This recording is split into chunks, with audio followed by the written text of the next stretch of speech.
दिया, इसलिए हृदय से मैं आपका धन्यवाद करना चाहता हूं। मान्यवर, मैं देश की 140 करोड़ की जनता की ओर से भी आसन का, स्पीकर साहब का धन्यवाद करना चाहता हूं, क्योंकि ये जो सदन है वो नियम से तो चलता ही है। हर चर्चा नियमों से बंधी हुई होती है, संविधान से बंधी हुई होती है, परंतु एक मायनों में ये सदन जन चेतना का, जनता की आकांक्षाओं का और जनता की इच्छाओं की प्रवक्ता बनने का भी सदन का दायित्व है। और आज ये हो रहा है। 140 करोड़ के देश में और दुनिया भर में बैठे हुए राम भक्त जो 22 जनवरी के बाद एक अद्भुत आध्यात्मिक चेतना का अनुभव कर रहे हैं, इसको वाचा देने के लिए आपने समय दिया, इसलिए देश आपका हमेशा के लिए आभारी रहेगा। मान्यवर, मैंने आज किसी का जवाब नहीं देना है। आज मैं मेरे मन की बात और देश की जनता की आवाज को इस सदन के सामने रखना चाहता हूं, जो सालों से कोर्ट के कागजों में दबी हुई थी। नरेंद्र मोदी जी के प्रधानमंत्री बनने के बाद उसको आवाज भी मिली, अभिव्यक्ति भी मिली। मान्यवर, 22 जनवरी का दिन, भले कुछ लोग कुछ भी कहे, मैं स्पष्ट रूप से देख रहा हूं 22 जनवरी का दिन 10 सहस्त्र सालों के लिए ऐतिहासिक दिन बनने वाला है। ये सबको समझकर चलना चाहिए। मान्यवर, जो इतिहास को पहचानते नहीं, ऐतिहासिक पलों को पहचानते नहीं, वो अपने अस्तित्व को, अपने वजूद को कहीं ना कहीं खो देते हैं। मैं आज फिर से एक बार कहने वाला हूं मान्यवर कि 22 जनवरी का दिन 10 सहस्त्र से भी अधिक सालों तक इस देश का ऐतिहासिक दिन है। मान्यवर, 22 जनवरी का दिन 1528 से शुरू हुई एक संघर्ष और अन्याय के सामने लड़ाई का एक आंदोलन के अंत का दिन है। 1528 से चली हुई ये न्याय की लड़ाई यहां पर समाप्त। मान्यवर, 22 जनवरी का दिन करोड़ों भक्तों के आशा, आकांक्षा और सिद्धि का दिन है। उनकी आज आशा आकांक्षाएं सिद्ध हुई है। मान्यवर, 22 जनवरी का दिन भारत की, समग्र भारत की, मैं चाहूंगा कि समग्र भारत पर पूरा सदन गौर करे। 22 जनवरी का दिन समग्र भारत की आध्यात्मिक चेतना के पुनः जागरण का दिन आज इतिहास में बन चुका है। मान्यवर, 22 जनवरी का दिन महान भारत की यात्रा की शुरुआत का दिन है। 22 जनवरी के दिन मां भारती को विश्व गुरु के मार्ग पर ले जाने को प्रशस्त करने वाला दिन मान्यवर बनने वाला है। मान्यवर, ये देश की कल्पना राम और रामचरित्र के बगैर कर ही नहीं सकती। जो इस देश को पहचानना चाहते हैं, जानना चाहते हैं, जीना चाहते हैं, राम और रामचरित मानस के बगैर वो जी ही नहीं सकते। राम का चरित्र और राम ये देश के जनमानस का प्राण है। ये सबको समझना चाहिए, सबको स्वीकारना चाहिए। और इसीलिए मान्यवर, हमारे संविधान की पहली प्रत से लेकर महात्मा गांधी के आदर्श राज्य की कल्पना को राम राज का नाम दिया गया। संविधान में भी राम दरबार को स्थान दिया गया। मान्यवर, जो लोग राम के अलावे भारत की कल्पना करते हैं वो भारत को नहीं जानते, वो हमारे गुलामी के काल का प्रतिनिधित्व करते हैं। मान्यवर, राम व्यक्ति नहीं है, राम प्रतीक है। करोड़ों लोगों का आदर्श जीवन कैसे जीना चाहिए, इसीलिए उनको मर्यादा पुरुषोत्तम किया गया। राम का राज्य किसी एक धर्म, एक संप्रदाय के विशेष के लिए नहीं है। राम का राज्य, आदर्श राज्य कैसा होना चाहिए, इसका प्रतीक न केवल भारत, समग्र दुनिया के देशों के लिए बना हुआ है मान्यवर। और इसलिए मैं मानता हूं कि राम और राम के चरित्र को फिर से प्रस्तावित करने का काम 22 जनवरी को हुआ है, मोदी जी के हाथ से हुआ है, वो इस देश के लिए सौभाग्य का विषय है।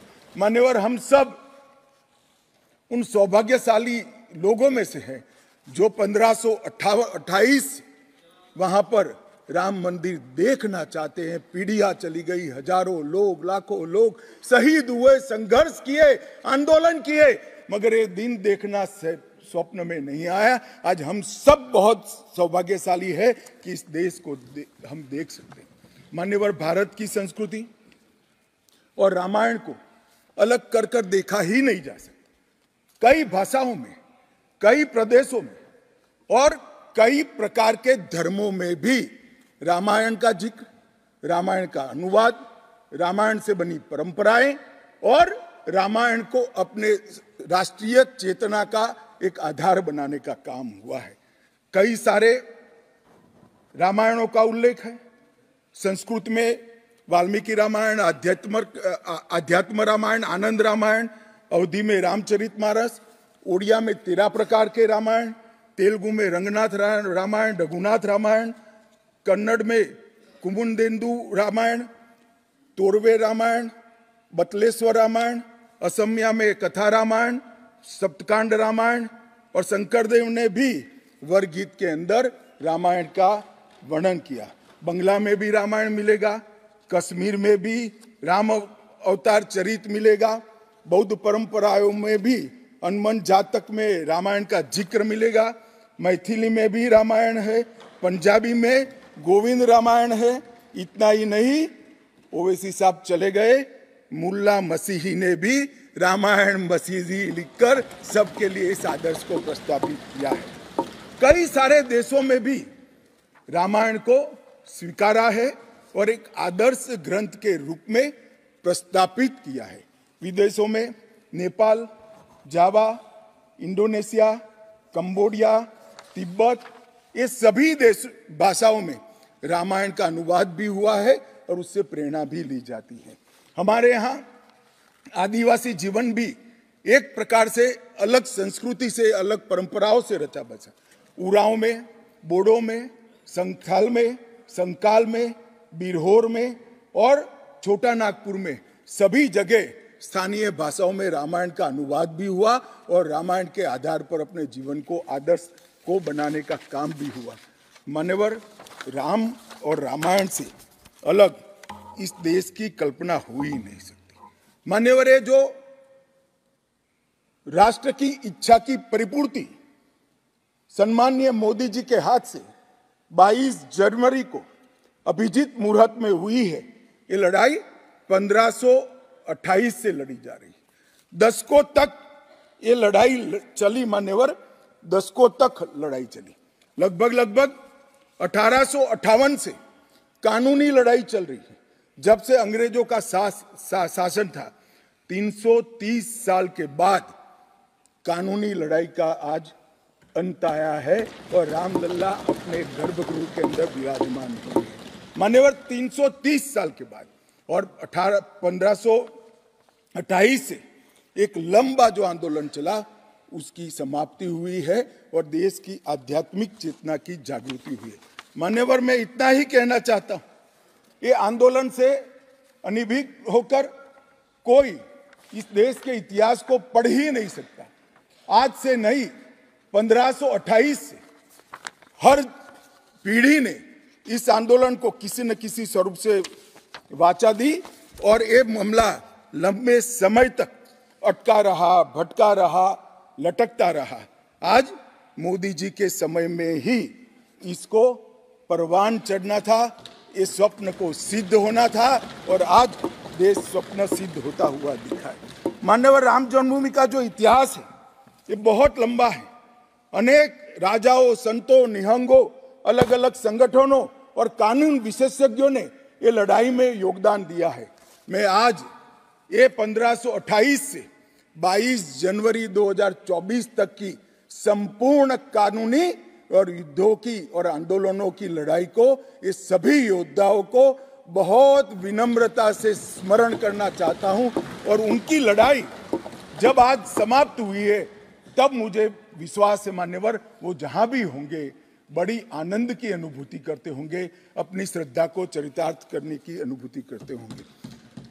गिलहरी के समान कई लोगों ने अपना योगदान दिया और मान्यवर ये राम सेतु जो बनना था 1528 से 22 जनवरी 2024 तक का, इस सेतु का भूमि पूजन भी नरेंद्र मोदी जी ने किया और प्राण प्रतिष्ठा भी नरेंद्र मोदी जी के। मान्यवर 1990 में जब ये आंदोलन ने गति पकड़ी, उसके पहले से ही भारतीय जनता पार्टी का ये देश की जनता को वादा था। हमने पालमपुर कार्यकारिणी के अंदर हमने एक प्रस्ताव पारित कर कहा था कि राम मंदिर का निर्माण, इसको कोई एक धर्म के साथ नहीं जोड़ना चाहिए। ये देश की चेतना की पुनर्जागृति का आंदोलन है, इसलिए हम राम जन्मभूमि को मुक्त कराकर, कानूनी रूप से मुक्त कराकर वहां पर राम मंदिर की स्थापना करेंगे। अब इस देश में प्रॉब्लम क्या है साहब? जब चुनाव में घोषणा पत्र में लेते हैं तो कहते हैं चुनाव में वोट प्राप्त करने के लिए लिया, चुनावी वादा है। ये भाजपा ऐसे ही वादे करती है, 370 हो, राम जन्मभूमि हो, यूनिफॉर्म सिविल कोड हो, ट्रिपल तलाक समाप्त करना हो। अब ये कहते हैं आप ऐसे ही वादे करते हैं और ये वोट प्राप्त करने का जरिया होता है, और जब हम इसको पूरा कर देते हैं तो बड़ी खिलाफत करते हैं। मैं आज भी कहता हूं, भारतीय जनता पार्टी और हमारे नेता नरेंद्र मोदी जी मान्यवर जो बोलते हैं, जो कहते हैं, वो करते हैं। हमारी पार्टी का चरित्र है और ये कोई छिपी हुई बात नहीं है। किस चीज का आक्रोश? हम 1986 से कह रहे हैं कि हमारा भव्य राम मंदिर बनना चाहिए, संवैधानिक तरीके से। कुछ लोगों ने यहां पर और बाहर मीडिया के सामने प्रतिक्रिया व्यक्त की, वो कानून की दुहाई देते हैं। मैं उनको पूछना चाहता हूं कि मान्यवर, क्या सुप्रीम कोर्ट की 5 जजों की खंडपीठ के जजमेंट से आप वास्ता रखते हो या नहीं रखते हो? भारत के संविधान से वास्ता रखते हो या नहीं रखते हो? किसी ने अगर सुप्रीम कोर्ट की अवहेलना कर वहां पर मंदिर बनाया होता तो आप कुछ भी कह सकते थे, मगर जब देश की सर्वोच्च अदालत के 5 जजों की खंडपीठ ने, और जिसकी अध्यक्षता स्वयं चीफ जस्टिस ऑफ इंडिया और आने वाले 4 चीफ जस्टिस कर रहे थे, ऐसी महत्वपूर्ण बेंच ने जब ये निर्णय लिया, तब आप कैसे कन्नी काट सकते हो? मान्यवर, निर्णय पसंद हो तो स्वीकार कर लेना, सुप्रीम कोर्ट का सम्मान करना, और कोई निर्णय पसंद ना आए तो सुप्रीम कोर्ट के भी बड़ा बूढ़ा करना, ये ठीक नहीं है। मान्यवर, सुप्रीम कोर्ट के निर्णय ने आज पूरी दुनिया में भारत के पंथ निरपेक्ष चरित्र को उजागर किया है। दुनिया में एक भी देश ऐसा नहीं है जहां बहुमत समाज ने अपनी आस्था का निर्वहन करने के लिए इतनी लंबी कानूनी लड़ाई लड़ी। हमने राह देखी है, सुप्रीम कोर्ट में लड़ाई लड़ी, और सुप्रीम कोर्ट का जजमेंट आने के बाद वहां पर आज भव्य राम मंदिर बना है। मान्यवर, जो बोल रहे हैं उनको भी सब मालूम है कि क्यों बोल रहे हैं। मैं आज फिर से कहना चाहता हूं, हमारे गुजरात में एक कहावत है, हवन में हड्डी नहीं डालनी चाहिए।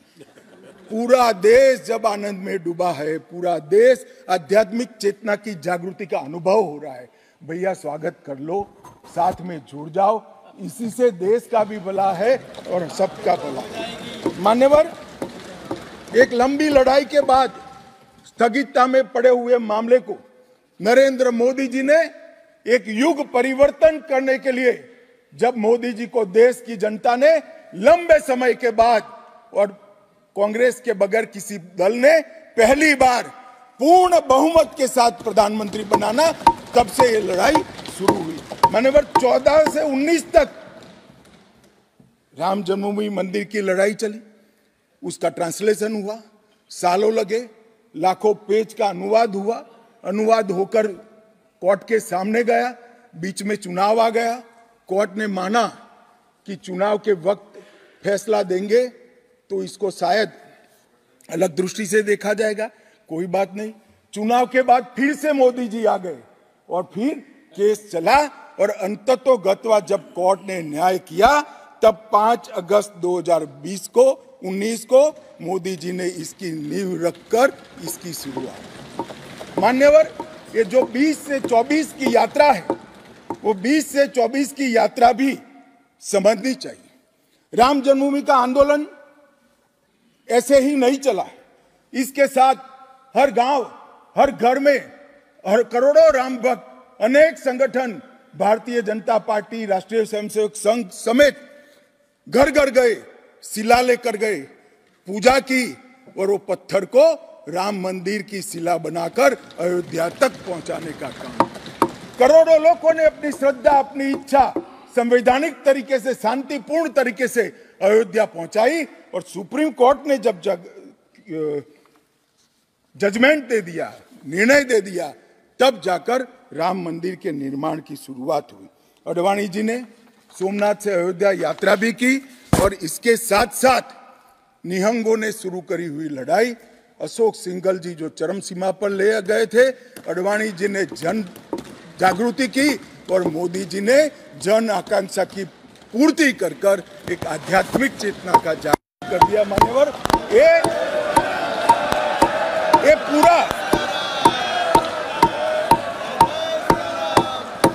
पूरा आंदोलन मान्यवर जब भी दुनिया का इतिहास लिखा जाएगा एक डेमोक्रेटिक वैल्यू के रूप में देखा जाएगा कि कोई एक देश अपने बहुमती समाज की धार्मिक विश्वास की पूर्ति के लिए इतने समय धैर्य रखकर सुप्रीम कोर्ट में गुहार लगाता रहे और सुप्रीम कोर्ट के जजमेंट आने के बाद सौहार्दपूर्ण वातावरण में इसकी पूर्ति हो। मान्यवर, ये बहुत बड़ी बात है और मैं मानता हूं मान्यवर कि ये मोदी जी के नेतृत्व के बगैर संभव नहीं था।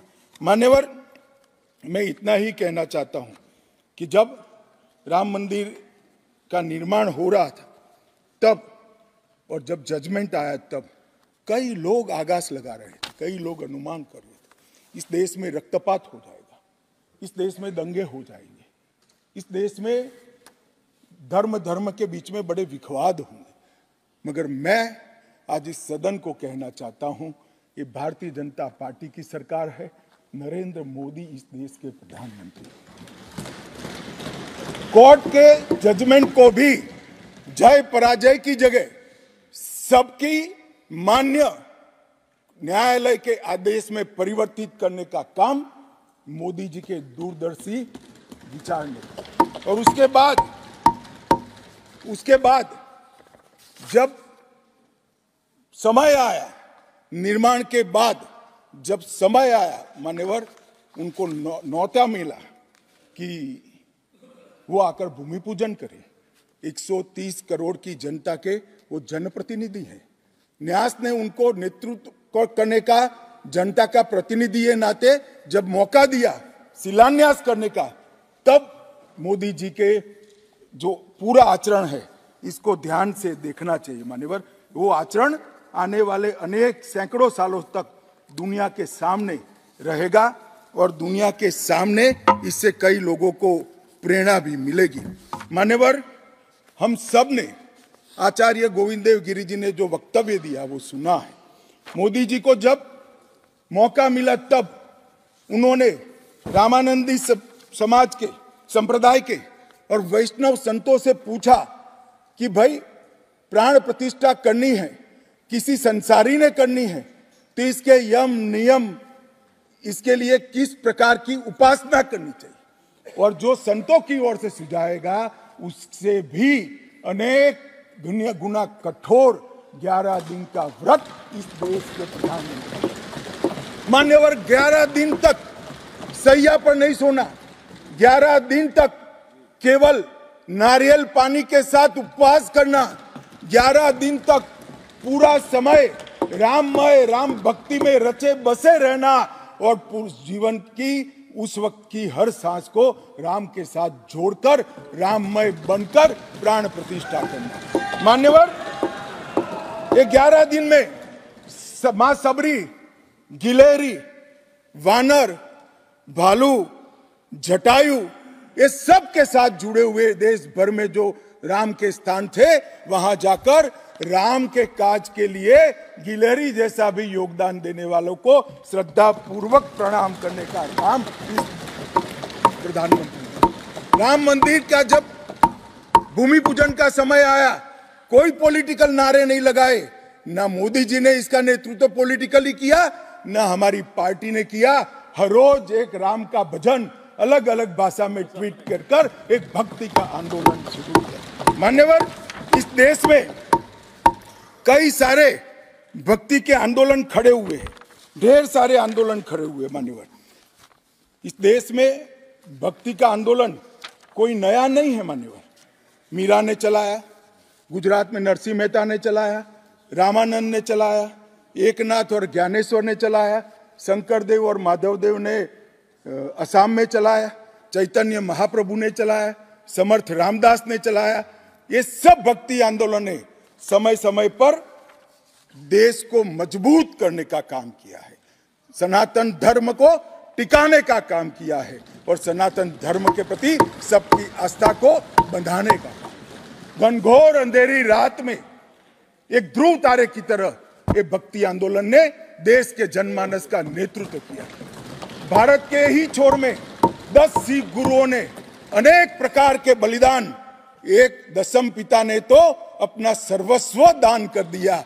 इस प्रकार के त्याग की भी इस देश की परंपरा रही, परंतु ये समग्र भारत के हजारों साल लंबे सांस्कृतिक और राजनीतिक इतिहास में एक शासक ने, एक जनता के व्यक्ति ने, एक जनता के प्रतिनिधि ने अपने यम, नियम, तप और उपासना से भक्ति चेतना की जागृति की, तो इसका एकमात्र घटना नरेंद्र मोदी जी ने की। और मैं तो स्वयं अनुभव कर रहा हूं। मैं उस दिन बैठा था लक्ष्मी नारायण मंदिर में, दिल्ली में बिरला मंदिर में। जो जनता थी, जो लोग थे, सबकी आंखों में आंसू थे। पूरा देश राममय हो गया था और जय श्री राम के नारे लगा रहा। मान्यवर, मोदी जी ने बड़ी शालीनता के साथ विजय के, पराजय के कोई भाव के बगैर जय श्री राम के युद्ध के नारों से पूरी दुनिया जानती है।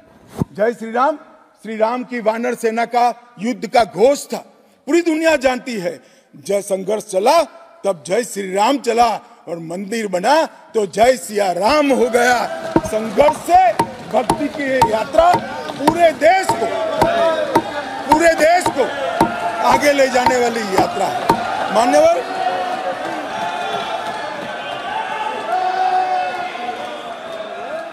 इतने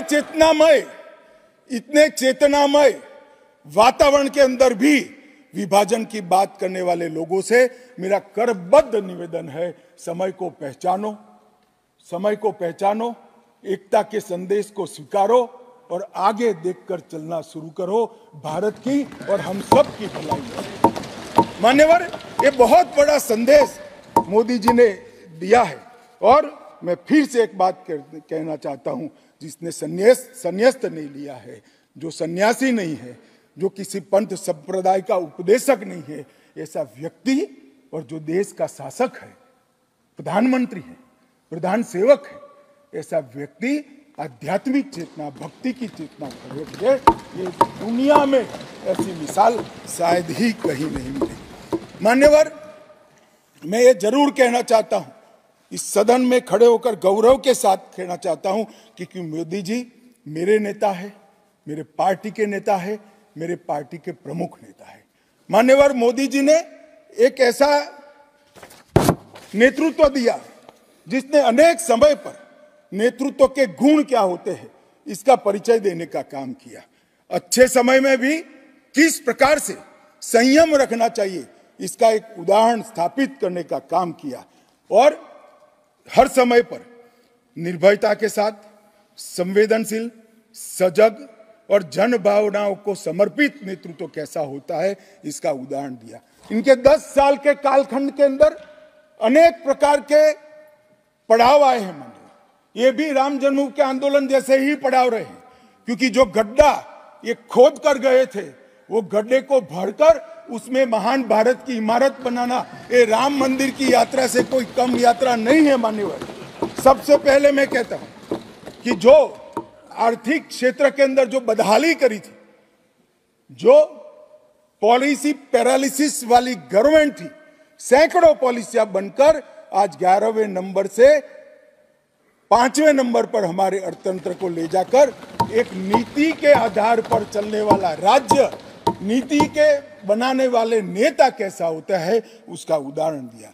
कोविड आया तो भयभीत हुए बगैर, सरकार की मशीनरी कम पड़ जाएगी, जब तक आंदोलन पूरा देश नहीं लड़ेगा इससे हम नहीं लड़ पाएंगे, वो जानते हुए एक मोर्चे पर वैक्सीन का इनोवेशन का काम चालू रहा, दूसरे मोर्चे पर हेल्थ इंफ्रास्ट्रक्चर का अपग्रेडेशन का काम चालू रहा, तीसरे मोर्चे पर हर गरीब के घर में अनाज पहुंचाने का काम चालू रहा, चौथे मोर्चे पर जो कोविड की दर्दियों की शुश्रूषा कर रहे थे उनका नेतृत्व करने का काम चालू रहा, और 5वें मौके पर जनता कर्फ्यू, दिया जलाना, थाली बजाना, हंसने वाले आज रोड पर घूमते हो गए, उनको मालूम नहीं है पूरी दुनिया मोदी जी के संवेदनशील और समग्रता से भरे हुए नेतृत्व को आज स्वीकार। मान्यवर, यही समय में कोविड का पड़कार भी आया, यही समय में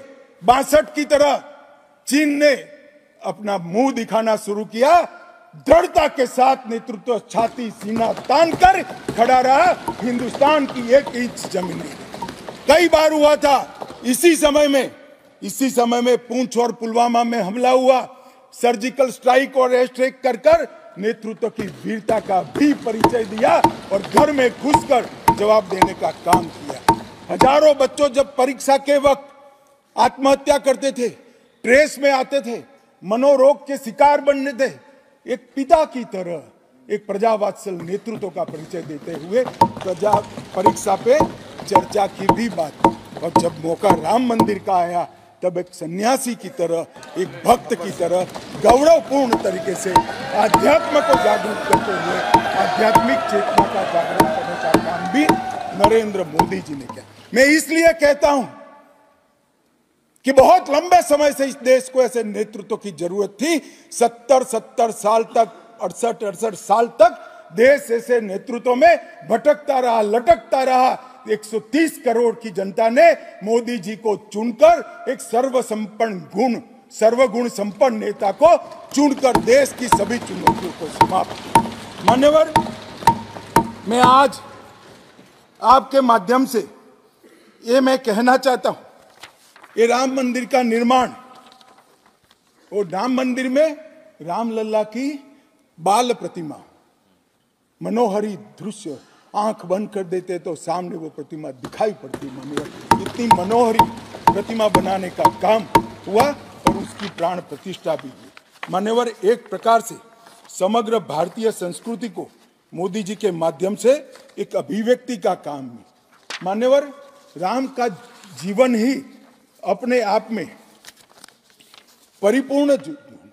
बचपन में ही शिक्षा संस्थानों की रक्षा के लिए विश्वामित्र के वहां रावणों का वध किया, अहल्या को सम्मान दिया, मां सबरी को गले लगाकर इस देश के गिरिजन और पिछड़े लोगों को गले लगाने का काम किया, महिलाओं का सम्मान किया, और गिलहरी, गिद्ध, वानर, रींछ, वनवासी सबको जोड़कर सत्य पर सत्य की विजय का झंडा श्री राम ने फहराया। और मोदी जी ने जब ये अयोध्या बन रही है, ढेरों लोगों ने, मैं आज सबके बीच में कहने से मेरी अपने आप को रोक नहीं सकता, ढेरों लोगों के प्रस्ताव कि अयोध्या के इंटरनेशनल एयरपोर्ट को श्री राम का नाम दिया जाए।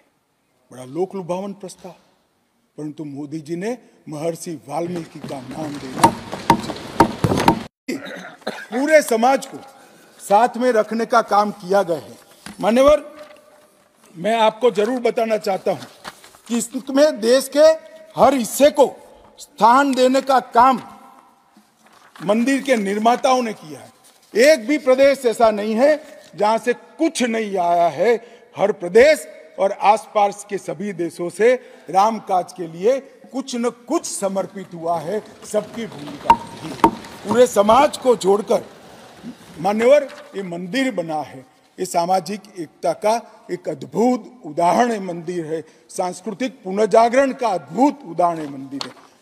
मान्यवर, अयोध्या में राम मंदिर विध्वंस के सामने विकास का विजय है। मान्यवर, अयोध्या में राम मंदिर धर्मांधता के सामने आध्यात्मिकता और भक्ति का विजय है। मान्यवर, भारत के गौरवमय युग की ये शुरुआत है। आत्मनिर्भर भारत और विकसित भारत का रास्ते का प्रशस्तीकरण का पॉइंट है और भारत माता को विश्व गुरु बनाने के रास्ते की मान्यवर शुरुआत है। मैं जरूर मानता हूं कि सालों से, सदियों से इस देश के प्रेरणा पुरुष रहे, जिनके चरित्र से न केवल इस देश, पूरी दुनिया संदेश लेती है, ऐसे प्रभु श्री राम को मूर्ति का अपने निज घर में स्थापन से इस देश का जो नया युग शुरू हुआ है ये बहुत शुभांकर होगा और आने वाले दिनों में 2024 में भी मोदी जी के नेतृत्व में यहाँ सरकार बनेगी और ये शुभांकर शुरुआत हुई है, उसको गंतव्य स्थान पर ले जाने का प्रयास करेगी। मान्यवर, मेरा बहुत बहुत धन्यवाद। मेरे शब्द और विचार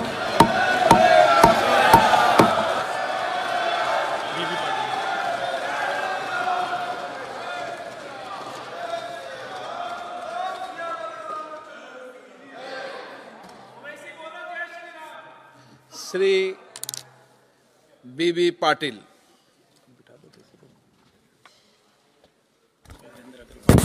स्पीकर सर, मुझे सदन